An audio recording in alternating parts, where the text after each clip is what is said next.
Hello guys, welcome to my YouTube channel. आज हम chemistry में सेकंड लेक्चर पढ़ेंगे। कल के हमने फर्स्ट लेक्चर में क्लासिफिकेशन कर लिया था अल्कोहल का, और आज हम करेंगे अल्कोहलों का आईपीएससी नामकरण। अब आईपीएससी नामकरण होता क्या है? आईपीएससी नामकरण करने से पहले हमें आईपीएससी के बारे में पता होना चाहिए। आईपीएससी नामकरण जो होता है, आईपीएससी नामकरण की एक अंतर्राष्ट्रीय पद्धति है जिसमें कार्बनिक यौगिकों का नामकरण किया जाता है, जो केवल इंडिया में ही नहीं, इंडिया के अतिरिक्त जो अन्य कंट्रीज़ भी होती है वहाँ भी जो नाम होता है, आईपीएससी नाम जो होता है, वहाँ कार्बनिक यौगिकों का एक शुद्ध नाम होता है जो इंडिया में भी यूज़ किया जाता है और देशों में भी उसे उसी नाम से जाना जाता है।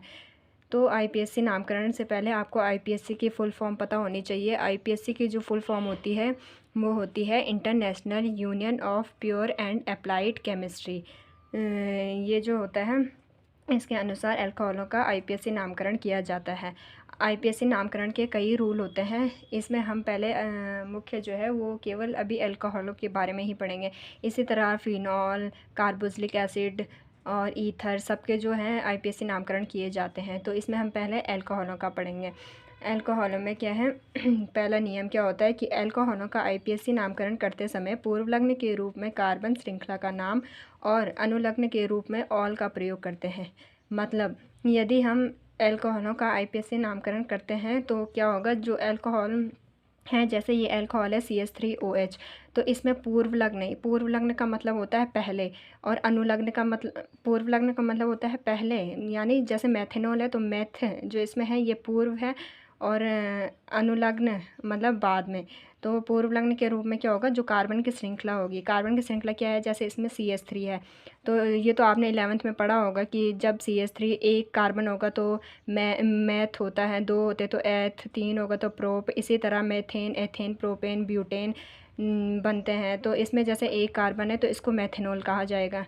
यानी इसमें एक कार्बन है तो पहले पूर्वलग्न के रूप में क्या है, कार्बन की श्रृंखला। एक कार्बन है तो मैथ, और OH ग्रुप है तो ऑल, मेथेनॉल। तो या इसे हम ऐसे लिख सकते हैं मैथिल अल्कोहल, क्योंकि ये अल्कोहल का ग्रुप है। मैथिल अल्कोहल भी लिख सकते हैं। इसी प्रकार CH3 CH2OH, इसमें कार्बन क्या है, दो है, तो एक कार्बन को मैथ कहते हैं, दो को क्या कहते हैं, एथ, इसलिए ये हो जाएगा एथेनॉल। OH ग्रुप जुड़ा है, पहले एथ पढ़ेंगे फिर उसके बाद नॉल, एथेनॉल। फिर इसका ये पहला नियम है। फिर इसी तरह इसका दूसरा नियम होता है, यदि कार्बन की मुख्य श्रृंखला पर कार्बन परमाणुओं की संख्या 3 या 3 से अधिक होती है तो कार्बन परमाणुओं की गिनती उस ओर से शुरू करते हैं जहां से क्रियात्मक समूह नज़दीक पड़ता है। यदि कार्बन में क्या होगा, मुख्य श्रृंखला पर कार्बन परमाणु की संख्या 3 या 3 से अधिक होगी, 3 या 3 से अधिक होगी, तो क्या होगा, जो कार्बन परमाणु की गिनती करेंगे हम, कार्बन परमाणु के फिर गिनना स्टार्ट करते हैं जब उसमें 3 या 3 से अधिक कार्बन हो जाते हैं, तो उसकी गिनती वहाँ से शुरू करते हैं जहाँ से क्रियात्मक समूह नज़दीक पड़ता है। ये है इसमें जैसे CH3 CH2 CH2OH, ये CH2 होगा, CH3 CH2 CH2OH। अब इसमें कार्बन क्या हो गए, 3 हो गए हैं, तो इसमें तो सीधी श्रृंखला है, तो इसमें क्या होगा, जो क्रियात्मक समूह होता है, गिनना वहाँ से स्टार्ट करते हैं जहाँ से क्रियात्मक समूह नज़दीक होता है। तो यहाँ पे OH ग्रुप है तो ये वाला कार्बन फर्स्ट डिग्री हो जाएगा, ये सेकंड हो जाएगा, और ये टर्सरी हो जाएगा। तो इसे हम कैसे पढ़ेंगे, 3 कार्बन है तो इसे कहते हैं प्रोपेन, 3 कार्बन वाले श्रृंखला को प्रोपेन कहते हैं, और 1 पे क्या जुड़ा है, जो अल्कोहल का क्रियात्मक समूह है वो जुड़ा है, तो इसे कहेंगे प्रोपेन 1 ऑल, ये इसे कहते हैं फर्स्ट डिग्री अल्कोहल। फिर इस तरह इसे देखो हम कैसे लिख सकते हैं, यदि हम OH ग्रुप को सेकंड डिग्री पर ले जाएंगे तो देखो इसके जो समान है अणु सूत्र, लेकिन इसका संरचना सूत्र भिन्न भिन्न है। जैसे ये COH किस पे था, फर्स्ट डिग्री कार्बन पे था, और यहाँ यह सेकंड डिग्री कार्बन पर आ गया है। जैसे CH3 CH CH3 और इसके ऊपर OH, ये सेकंड डिग्री पर जुड़ गया है, तो क्या होगा, ये first degree carbon, second degree carbon और टर्सरी कार्बन, तो इसमें क्या होगा, ये हो जाएगा प्रोपेन 2 ऑल, या सेकंड डिग्री अल्कोहल कहेंगे इसे। ये सेकंड डिग्री क्यों है, ये मैंने आपको कल भी बताया था, क्योंकि इसमें क्या है, जो ये कार्बन है जिसमें क्रियात्मक समूह जुड़ा है, वो वाला कार्बन जो है 2 अन्य कार्बनों से जुड़ा हुआ है, इसीलिए ये क्या हो जाएगा, सेकंड डिग्री अल्कोहल हो जाएगा। फिर इसी तरह यदि 4 होंगे तो अगर वो सीधी श्रृंखला में, तो गिनना तो क्रियात्मक समूह से ही स्टार्ट करेंगे, तो ए यहाँ से हो जाएगा, ये फर्स्ट डिग्री, सेकंड, टर्सरी और ये 4th हो जाएगा। तो इसमें क्या होगा, जो प्राथमिक इसमें जो OH ग्रुप है वो किससे जुड़ा है, फर्स्ट डिग्री कार्बन से जुड़ा है। तो ये क्या हो जाएगा, सिंपल 4 कार्बन है तो एक है तो मेथ 2 है, 2 होंगे तो एथ 3 प्रोप और 4 को कहते हैं ब्यूट, तो इसको कहते हैं ब्यूटेन। तो ब्यूटेन और OH किस पे जुड़ा है, फर्स्ट कार्बन पे, तो ये हो जाएगा ब्यूटेन 1 ऑल। और यदि हम इसको क्या करते हैं, OH ग्रुप यदि प्राइमरी की जगह सेकेंडरी कार्बन पर आ जाता है तो इस पर क्या होगा, CH3 CH2 CH CH3 और इस पर OH ग्रुप आ गया। तो इसमें क्या होगा, जो OH ग्रुप है वो अब किस पे आ गया है, सेकेंडरी कार्बन पे आ गया। ये सेकेंडरी कार्बन क्यों है, अब इसे ऐसे मत समझना कि ये टर्सरी है, क्योंकि इस पे 3 कार्बन तो है, पर यह क्या है, केवल 2 कार्बन से घिरा हुआ है। ये तीसरा वाला इससे अटैच नहीं है, यह अलग है। और जो ये वाला है इस पे केवल 2 जुड़े हुए हैं, इसलिए यह सेकेंडरी कार्बन होगा। और इसमें क्या होगा, OH ग्रुप जुड़ा होगा तो इसका नाम हो जाएगा ब्यूटेन 2 ऑल। ये भी सेकेंडरी अल्कोहल कहलाएगा।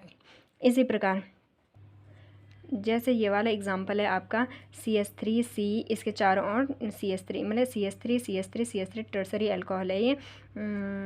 तो इसमें क्या है, जो OH ग्रुप है वो आपके किस पे जुड़ा हुआ है, C पे जुड़ा हुआ है। तो इस पे क्या होगा, हम हमेशा उस चैन को देखते हैं जो सबसे लंबी होगी या जिसमें कार्बन की संख्या जो होगी सबसे ज़्यादा होगी। तो यदि हम ऐसे में करते हैं तो इसमें 2 कार्बन आ रहे हैं, अगर हम ऐसे में करेंगे तो इसमें 3 कार्बन आ रहे हैं। तो इसलिए हम गिनती ऐसे में स्टार्ट करें। अब हम नीचे से करेंगे 1 2 3, फिर भी ये 2 पर आएगा, या ऊपर से करेंगे 1 2 3 फिर भी ये 2 पर आएगा, जिस पे OH ग्रुप जुड़ा हुआ है। और ये एक साइड बच रहा है तो इसे कहते हैं मेथिल ग्रुप। तो ये क्या होगा जो हम ऊपर से गिनती स्टार्ट करते हैं, ये first degree carbon, second degree tertiary, first second third और सेकंड पे जुड़ा है OH ग्रुप। तो इसे क्या कहेंगे, 2 मेथिल, 2 पर क्या है मेथिल, और 2 मेथिल और 3 carbon meth eth prop, 2 methyl propane, और 2 पे जुड़ा है ऑल, 2 ऑल। तो इसका नाम क्या हो जाएगा, 2 मेथिल प्रोपेन 2 ऑल। इसी प्रकार हम इनका नामकरण करते हैं। फिर इसके बाद आता है इसका जो थर्ड नियम आता है। थर्ड नियम क्या कहता है कि यदि कार्बन की मुख्य श्रृंखला पर 2 या 2 से अधिक भिन्न भिन्न प्रकार की पार्श्व श्रृंखलाएं जुड़ी होती है तो इनका नामकरण अंग्रेजी वर्णमाला के वरीयता अनुसार किया जाता है। क्या होता है इस नियम के अनुसार, ये नियम जैसे हैं, जैसे ये कोई क्या है, कार्बन की श्रृंखला है, हमें इसका IPSC नामकरण करना है, कोई ऐसे दे दिया आप पे, तो इस पे क्या है, हाइड्रोक्सी ग्रुप भी जुड़ा है, मेथिल ग्रुप भी जुड़ा है और ब्रोमो ग्रुप भी जुड़ा है। तो इसमें क्या होगा, अंग्रेजी वर्णमाला, ये नियम कहता क्या है, अंग्रेजी वर्णमाला के अनुसार वरीयता दी जाएगी। अल्फ़ाबेट कैसे A to Z तक अल्फ़ाबेट्स कैसे होते हैं कि जैसे A पहले आ रहा है तो हम पहले A वाले को लिखेंगे, फिर B आता है तो B वाले को लिखेंगे। इसी तरह जैसे इसमें एक ऑल ग्रुप है, एक मेथिल ग्रुप है, एक ब्रोमो ग्रुप है, तो पहले कार्बन की सीधी श्रृंखला को इसको नंबरिंग देते हैं 1 2 3 4 5, इसको दे दिया। और गिनना हमने इधर से ही क्यों स्टार्ट किया, हम इधर से भी कर सकते थे, इधर से इसलिए किया क्योंकि मैंने पहले भी बताया था गिनना हमेशा वहाँ से स्टार्ट करते हैं जहाँ से क्या होगा, जो क्रियात्मक समूह होगा वो नज़दीक पड़ेगा। तो क्रियात्मक समूह अगर हम इधर से गिनते तो 1 2 3 4 वह चौथे नंबर पर पड़ता, और यदि हम इधर से कर रहे हैं तो दूसरे नंबर पर ही पड़ रहा है, इसलिए हम इधर से गिनते हैं। फिर इसका नामकरण करते हैं। फिर 5 है तो 5 को हम पेंटेन बोलते हैं, आपको पता होगा पेंटेन बोलते हैं 5 कार्बन वाली श्रृंखला को पेंटेन। तो इसमें क्या है, 2 पर हाइड्रोक्सी है, 3 पर मेथिल ग्रुप है और 4 पर ब्रोमो है। लेकिन अंग्रेजी वर्णमाला के अनुसार नियम क्या कह रहा है, ध्यान से पढ़िए कि जो नामकरण करते समय क्या होगा, यदि 2 या 2 से अधिक श्रृंखलाएं, पार्श्व श्रृंखलाएं यानी भिन्न भिन्न पार्श्व श्रृंखलाएं जुड़ी हुई है तो नामकरण हमेशा कैसा होगा, अंग्रेजी वर्णमाला की वरीयता अनुसार। वरीयता यानी कि जो पहले अल्फ़ाबेट आता है उसको पहले, तो इसमें देखिए ब्रोमो बी से स्टार्ट होता है, बी पहले आता है तो हम पहले लिखें ब्रोमो। अब ब्रोमो कौन से कार्बन पर जुड़ा है, चौथे, तो 4 ब्रोमो। और फिर ब्रोमो के बाद आता है मेथिल M, और ऑल लास्ट में आता है मेथिल। फिर मेथिल किस पे जुड़ा है, 3 मेथिल, फिर 3 मेथिल हो जाएगा।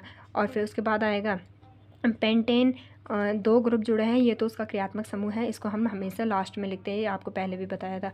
तो ये हो जाएगा 3 मेथिल और पूरी श्रृंखला का नाम पेंटेन, और जो क्रियात्मक समूह किस पे जुड़ा है, 2 पे, इसलिए हो जाएगा 2 ऑल। तो इसका नाम क्या हो जाएगा, 4 ब्रोमो 3 मेथिल पेंटेन 2 ऑल। 3 नियम हमने पढ़ लिया। अब इसमें जो चौथा नियम है वो है आपका, इसे पढ़िए, यदि कार्बन की मुख्य श्रृंखला पर क्रियात्मक समूह की संख्या 2 हो तो अनुलग्न के रूप में संख्या के साथ डाईऑल का प्रयोग, और यदि OH समूह की संख्या 3 हो तो ट्राईऑल आदि का प्रयोग करते हैं। ये तो आपको पता ही है, जैसे 2 कार्बन इसके मतलब 2 ये है OH ग्रुप तो डाईऑल, 3 होंगे तो ट्राईऑल, 4 होंगे तो टेट्राऑल, और 5 होंगे पेंटाऑल। इसी तरह जैसे ये है आपका 2 कार्बन है तो इसे तो 2 कार्बन वाले को आपको पता है एथेन बोलते हैं, और इसमें क्या है 2 OH ग्रुप जुड़े हुए हैं तो इसे क्या पढ़ेंगे एथेन 1,2 डाईऑल, 2 है तो 1,2 डाईऑल। फिर इसी प्रकार जैसे 3 है तो इसमें क्या होता है, जैसे कार्बन की 3 श्रृंखला है, जब कार्बन 3 होते तो आपको पता है इसे प्रोपेन कहते हैं, तो इसमें क्या हो जाएगा 1 2 3 यानी कि 3, तो इसे क्या कहेंगे प्रोपेन 1 2 3, 3 को यानी ट्राई 1 2 3 ट्राईऑल इसका नाम हो जाएगा। फिर इसी प्रकार जैसे कोई श्रृंखला ऐसे इसमें तो कंटिन्यूस थे OH ग्रुप, जैसे इसमें है देखिए अलग अलग है, जैसे CH2CH इस पे OH जुड़ा हुआ है, इस पे भी OH इधर पे जुड़ा हुआ है, इसमें इधर 5 होगा। अब हम इनकी गिनती स्टार्ट करते हैं तो क्या होता है, जो सॉरी ये CH3 होगा, CH2 नहीं होगा, तो इसमें क्या होगा जो CH3 जो इससे जुड़ा हुआ है OH ग्रुप वो क्या है दूसरे कार्बन पे, हम इसको गिनना स्टार्ट करते हैं। हम कहीं से भी गिनेंगे, इधर से भी गिनते हैं तो दूसरे पे भी OH है, इधर से गिनेंगे तो इधर भी दूसरे पे OH है, तो हम इधर से गिनना स्टार्ट करते हैं। इनको नंबरिंग करते ये हो जाएगा 1, ये हो जाएगा 2, ये 3 4 5 और 6, तो क्या हो जाएगा 6 कार्बन वाली श्रृंखला को क्या कहते हैं हेक्सेन। और अब देखिए OH ग्रुप कौन कौन से वाले कार्बन पे है, 2 पे, 3 पे और 5 पे, और 3 OH है तो ट्राई, तो इसका नाम हो जाएगा हेक्सेन 2 3 5 ट्राईऑल। बस ये सिंपल है, जितने OH ग्रुप होंगे और जिस जिस कार्बन पे उसके संख्या के साथ उसका नाम लिख देते हैं, ये रूल भी सिंपल था। तो आशा करती हूँ आपको IPSC नामकरण भी समझ में आ गए होंगे। कल हमने इनका वो क्लासिफिकेशन भी कर दिया था, जिसने क्लासिफिकेशन नहीं पढ़ा है वो प्लेलिस्ट में जाके क्लासिफिकेशन पढ़ सकते हैं। और ये हो गया IPSC नामकरण। कल हम करेंगे अल्कोहलों का जो बनाने की सामान्य विधियाँ होती है, मेथड प्रिपरेशन ऑफ अल्कोहल, तो कल हम उसको पढ़ेंगे जो बहुत इंपॉर्टेंट है और उससे क्वेश्चन पेपर में आते हैं। और इससे भी IPSC नामकरण से भी 1 नंबर में IPSC नामकरण पूछता है। आप पे किसी भी इस कार्बन की श्रृंखला को उठा के दे देगा और कहेगा कि इसका IPSC नामकरण कीजिए, तो ये IPSC नामकरण बहुत इंपॉर्टेंट होता है। और कभी कभी IPSC की फुल फॉर्म भी 1 नंबर में आ जाती है, तो इसकी फुल फॉर्म भी आप लिख लीजिए। इसकी होती है international union of pure and applied